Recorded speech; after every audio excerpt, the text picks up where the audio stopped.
All right. Well, welcome to the Heromakers Podcast. I am your co-host, Laurie Nichols, and every week you'll hear from me and my co-host, Chow, as we talk about heroes and how to inspire those around us and inspire people to be the best that they can be.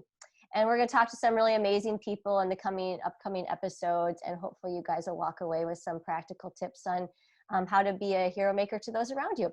So since this is our very first episode, Anne, I know that we wanted to share a little bit about ourselves and what people can expect from the podcast, and then kind of take a super, super quick dive into the 9 traits of a hero maker, which you guys will find if you go to the website.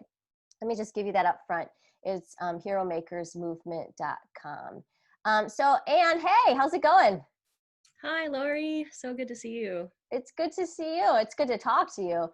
And this is fun because has been a dream of mine for a while now. And so it's coming to fruition. So I'm really excited about this. So Anne, tell us a little bit about yourself, where you're at right now, and just so people could get to know you a little bit. Hi, everybody. So glad to be joining you and for you to join us in our conversations, and absolutely love Laurie, as I'm sure you also do. And really excited to really introduce you to some amazing people from around the world. Who am I?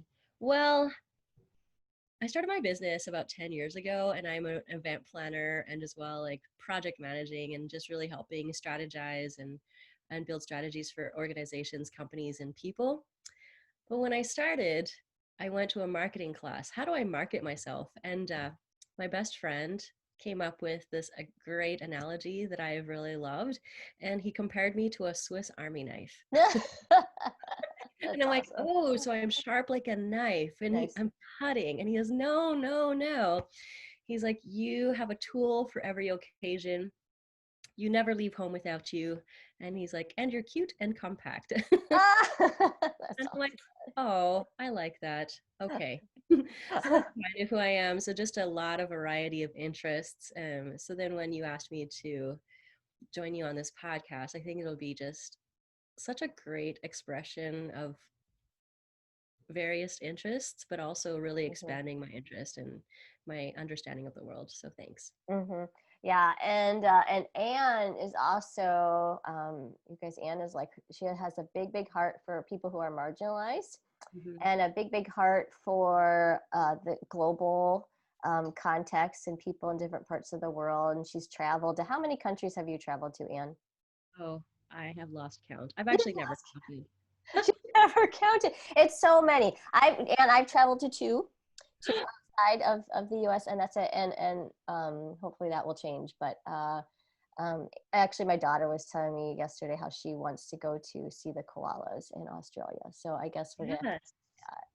Right? Australia was my first international trip with my choir. Nice with the choir. We sang for our supper all throughout the east coast of Australia. Oh, how fun is that, right? It's amazing. Okay, so a little bit about me, you guys. So I still am in communications, marketing, writing, editing. I spent 15 years doing that at the Billy Graham Center at Wheaton College. Last year, I had a goofy idea to go down in my job and to write a book. So I started writing a book on the making of a hero. Spent a number of months doing that. In March, April, coronavirus kind of hit our world, slammed into our world. And as I was finishing up the first draft, it kind of became clear to me that I wanted to do something that really started a conversation around heroes and hero makers.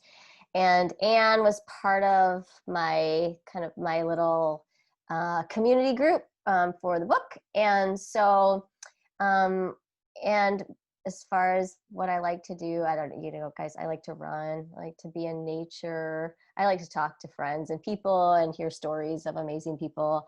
I'm binge watching Grey's Anatomy right now, which is really bad. I like to do that right before bed, but I'm doing that. And just to give you guys just a little bit into our personality. So if you guys are familiar with the Enneagram, I'm a 7 with a 6 wing. Anne is a 6 with a 7 wing. Woo! which is really fun. Like that complementary personalities is really fun. And at some point in the next month or two, we're going to bring on an Enneagram, somebody who really knows what they're talking about, and talk about the intersection of hero makers and the Enneagram, which will be fun. Wow. So, Anne, so I think what we need to talk about is like why we're having this podcast, right? So, and as you've looked kind of around our world now, with just some of the with COVID, with some of the racial tensions, with all that, where do you see hero makers kind of popping up? And we'll describe that term in a second, but where do you see them kind of the most?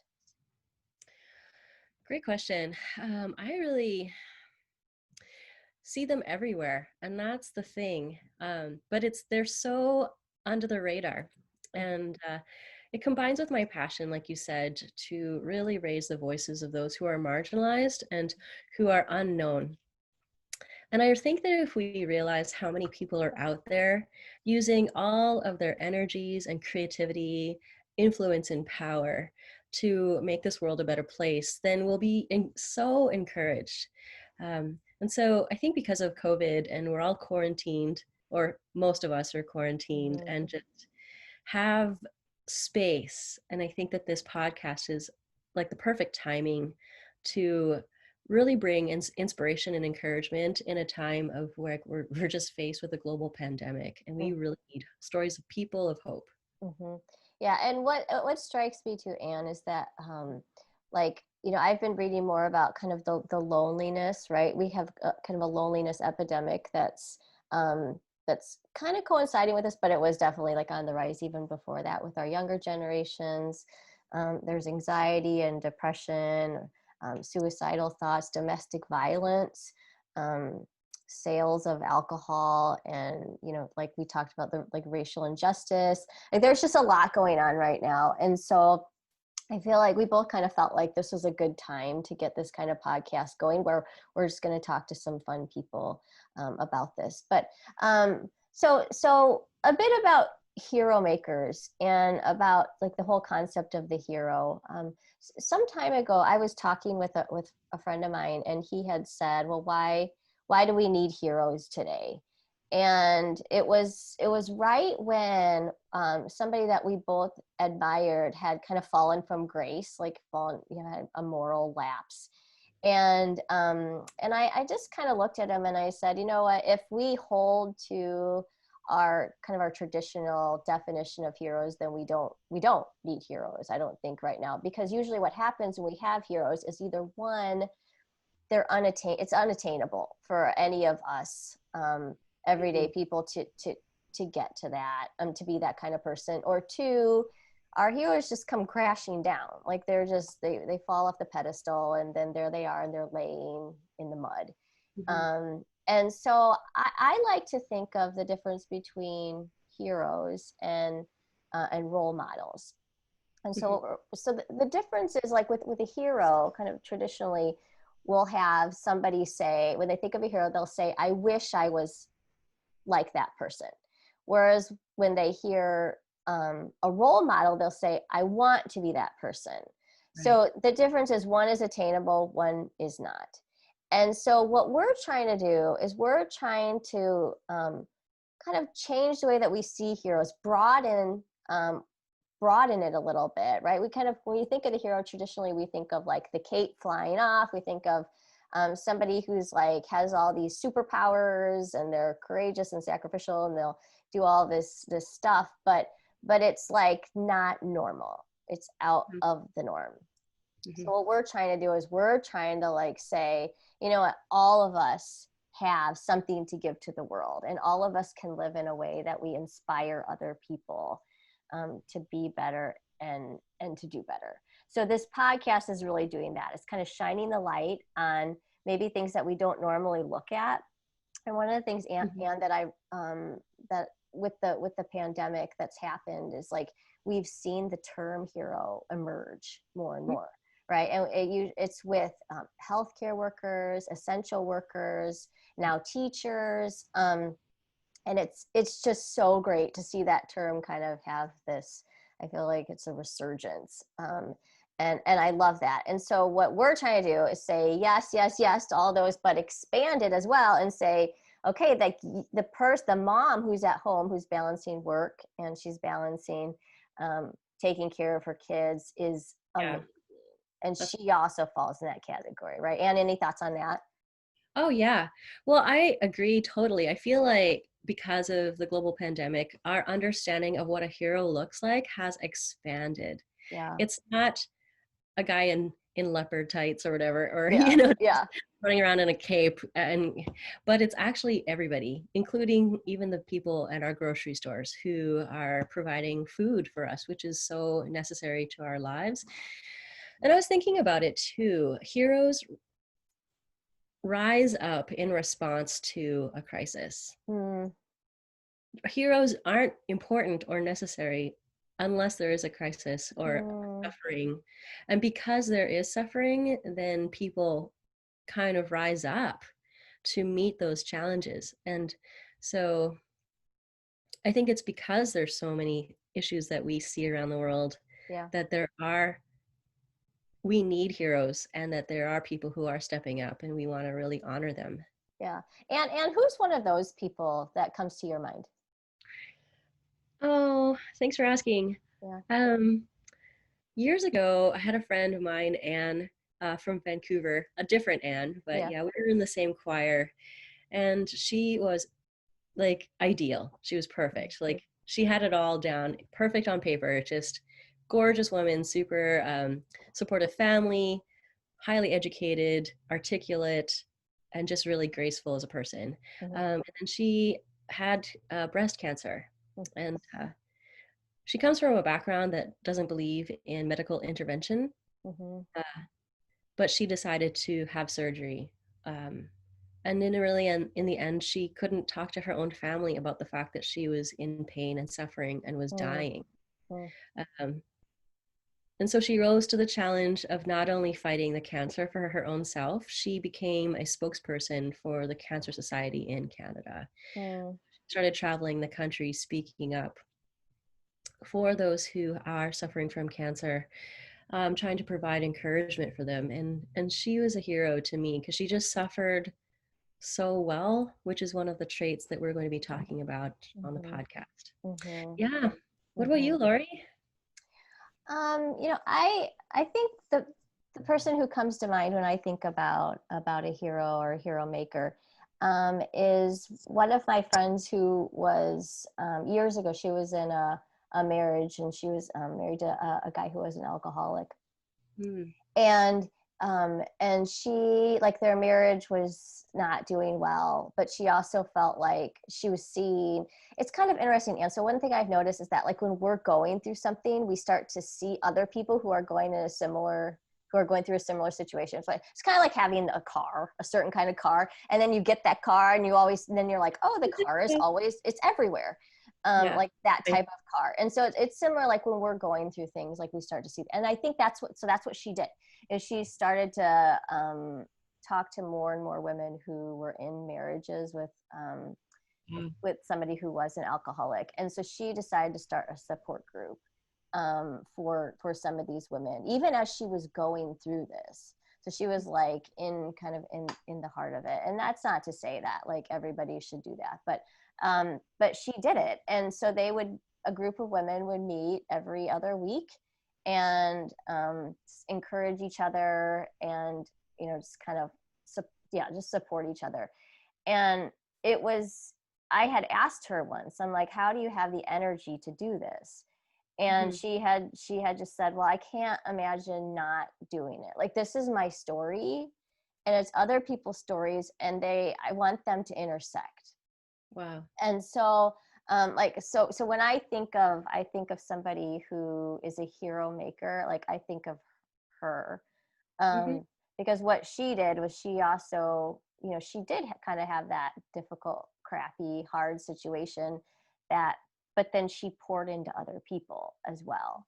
And so when we hear the term hero maker, like I think the very, very first thing that we need to think about and talk about is just the fact that we prioritize other people. So like I think there's a couple of things about hero makers. One is that we do prioritize other people. It's not all about us. And then the second thing is we realize that hero makers are messed up, right? They're not perfect.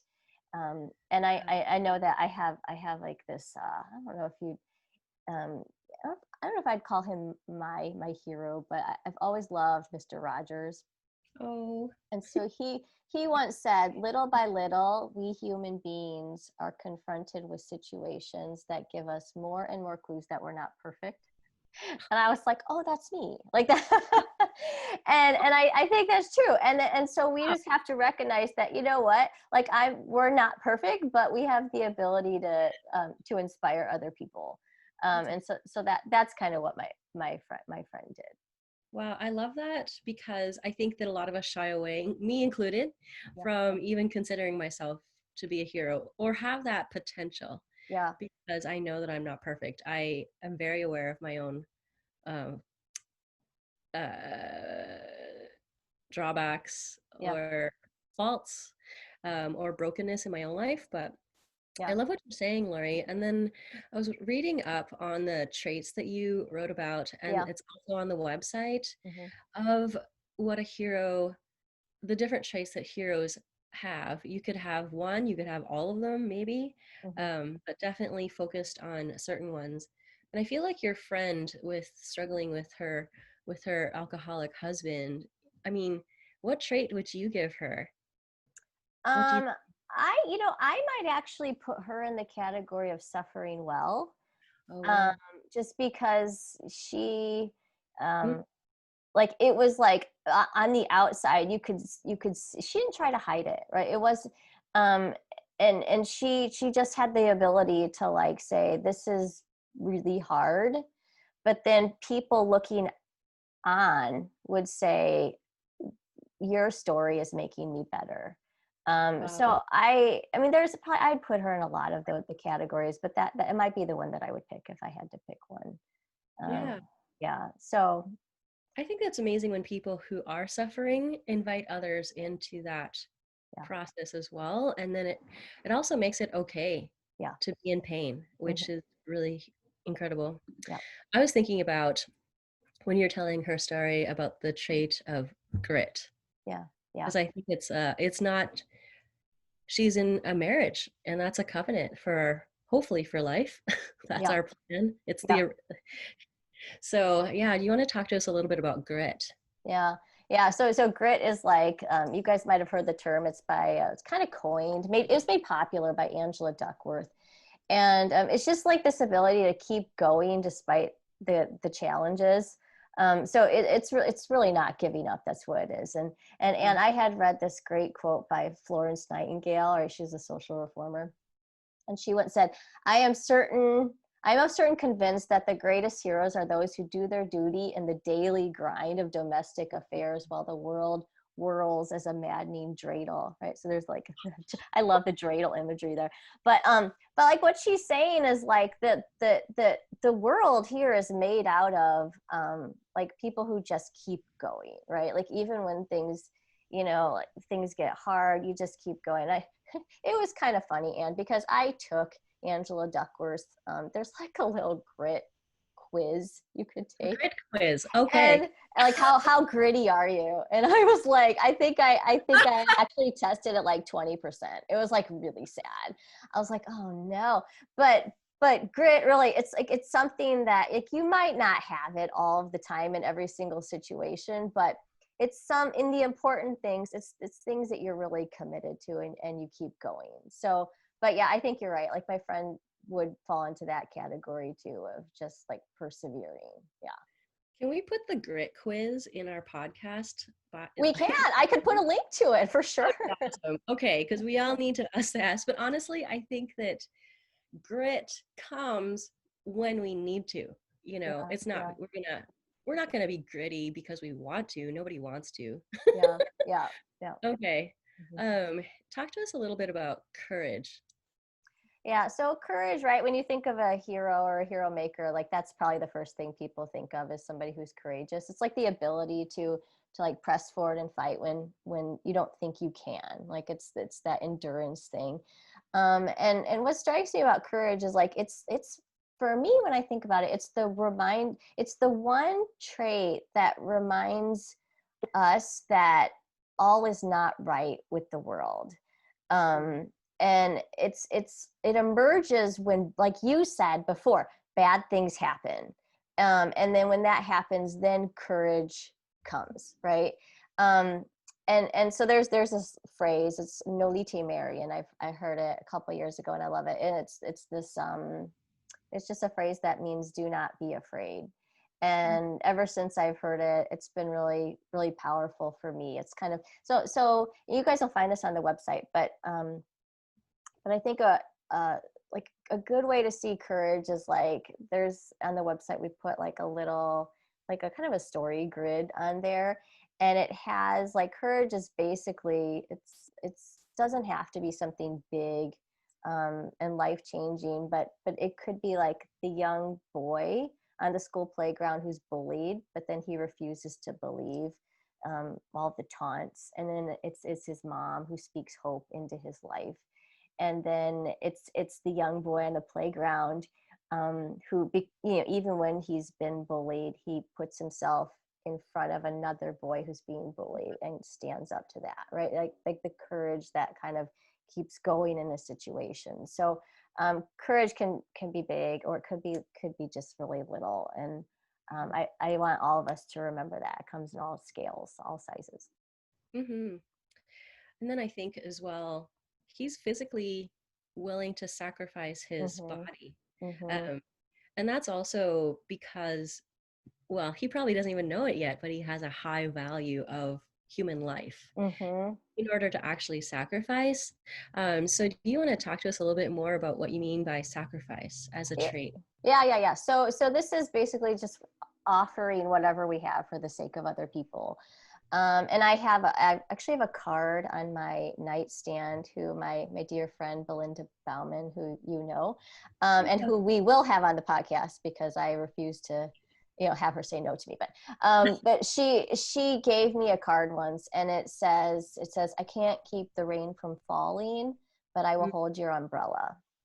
And so sacrifice, like it's really like this, just our saying, yes, I'm going to stay with you in this moment, even if I can go off and do other things, right? And so I have a good friend who has been helping this woman who has borderline personality disorder and just other things, and she has a couple kids, and my friend is constantly kind of taking her in her house and helping with her kids.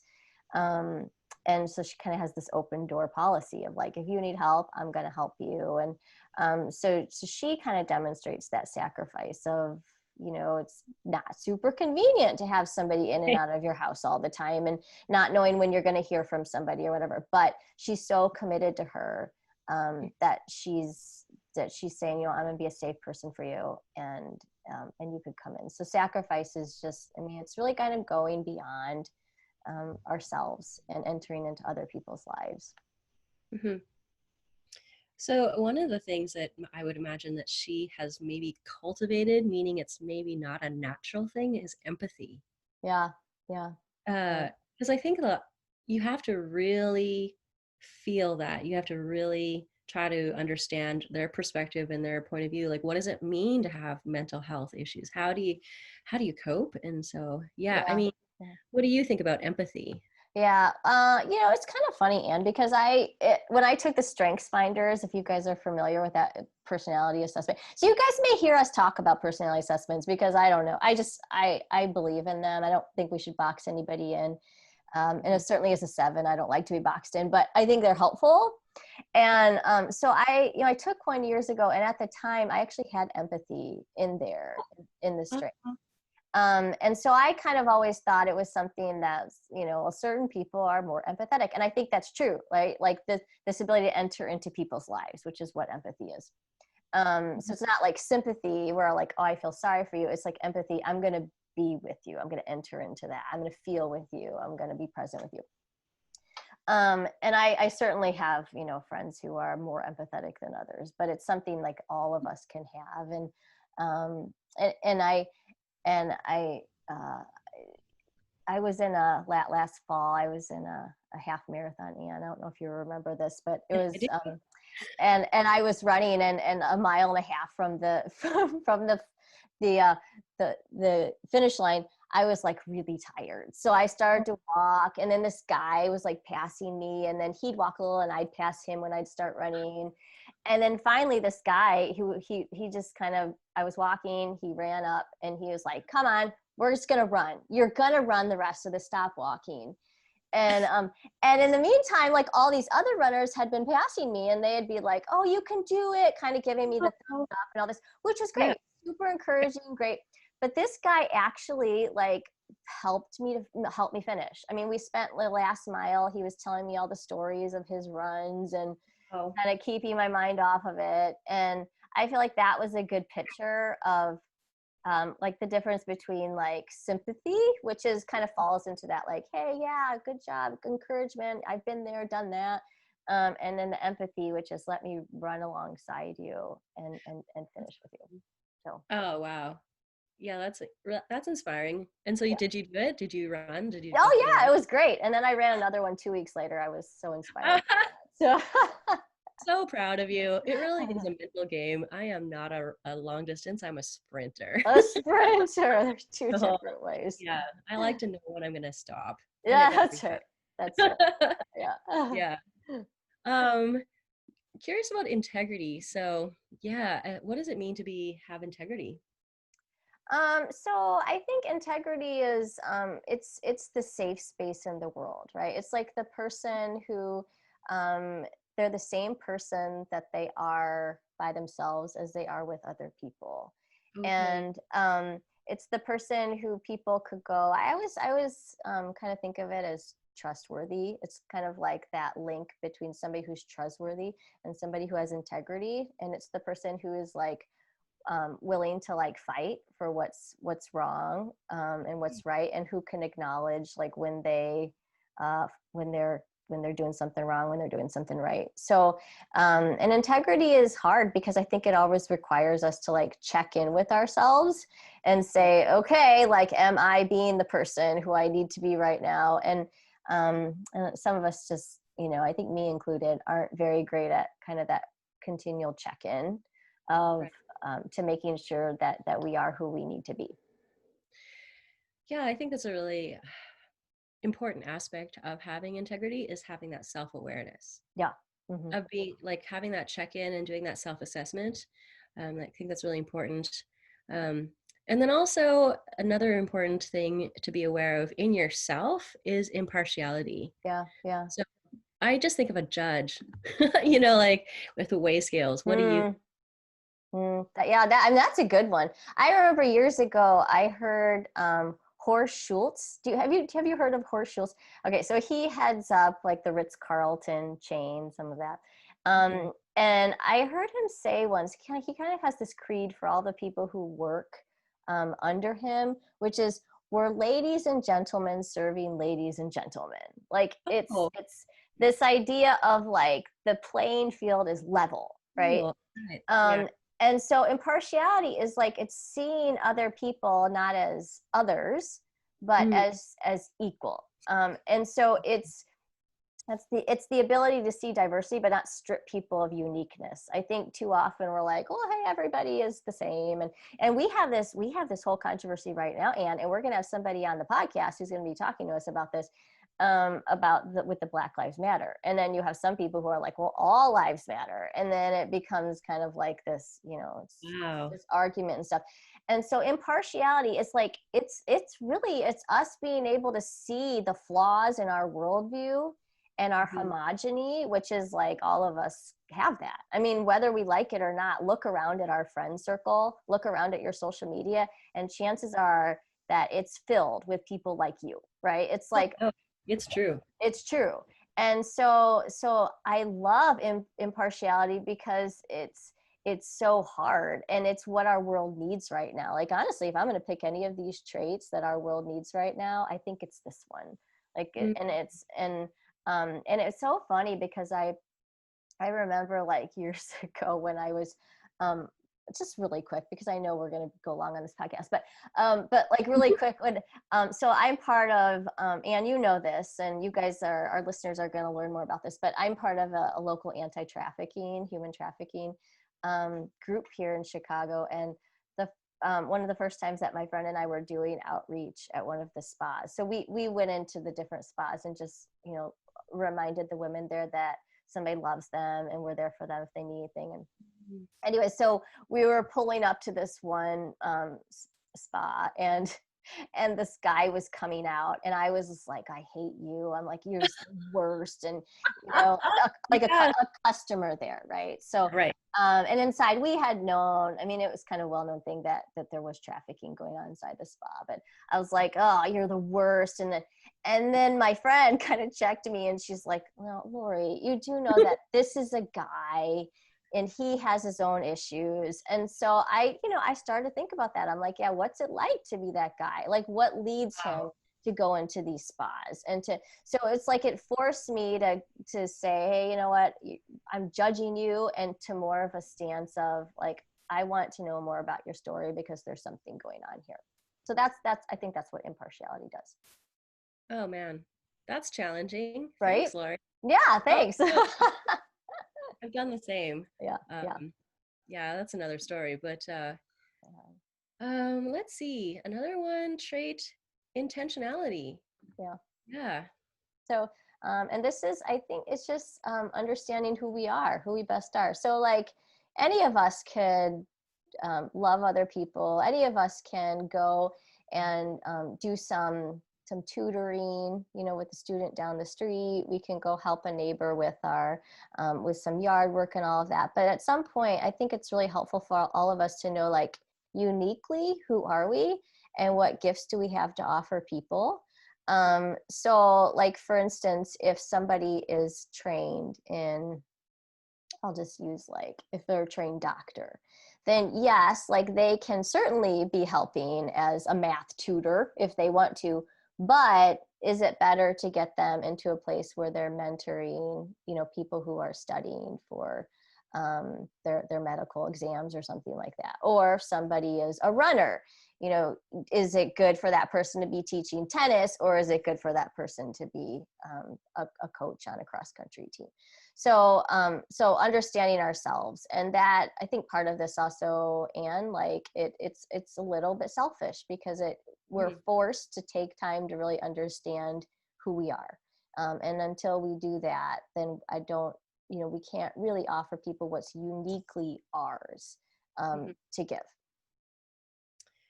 Yeah, and I think with intention, you could have really great intentions, but also I think you could have bad intentions. Mm-hmm, mm-hmm. Like we all have intention. We all have intention to go, maybe I'm hungry, I need lunch, which is a very important thing to do. You Yeah, need to eat.